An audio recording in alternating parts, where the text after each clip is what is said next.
ఇక్కడ కన్యకాంబ అమ్మవారి విగ్రహాన్ని దుండగులు వచ్చి దీన్ని మొత్తం పెకిలించేసి అమ్మవారిని పక్కన కింద పడేసిరంట. అంటే ఇంత దుర్మార్గం ఉందంటే మొత్తం కూడా హిందూ సమాజాన్ని, హిందూ మతాన్ని కించపరిచే విధంగా అనేక సందర్భాలు జరుగుతూ ఉన్నాయి. గుళ్ళు ధ్వంసం చేస్తూ ఉన్నారు. అమ్మవార్ల మీద ఈ విధంగా విగ్రహాలు ధ్వంసం చేయడం కానీ, గుళ్ళు ధ్వంసం చేయడం కానీ, విగ్రహాలని అపవిత్రం చేయడం కానీ ఈ విధంగా చేస్తూ ఉన్నారంటే దీన్ని ఒకసారి పోలీస్ యంత్రాంగం కూడా దీని గురించి ఆలోచన చేయాలి. ఏదనంటే ఎవరైనా మాట్లాడుతూ ఉంటే మీరు మతాన్ని కించపడుతూ ఉన్నారు, రెచ్చగొడతా ఉన్నారు అని చెప్పేసి దుర్మార్గంగా మాట్లాడుతూ ఉన్నారు.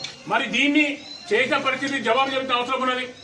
ఈరోజు ఏదైనా మాట్లాడితే లేదు మీరు మొత్తము హిందూ సమాజాన్ని కూడా మీరు రెచ్చగొడతా ఉన్నారు, హిందువులు రెచ్చగొడతారు, మత కులాలకు సృష్టించే ప్రయత్నం చేస్తారు అని చెప్పేసి ఈ విధంగా తప్పుడు ప్రచారంతో హిందూ సమాజాన్ని మొత్తం కూడా అవమానపరిచే విధంగా చేసిన సందర్భం చూస్తా ఉన్నాం మనం.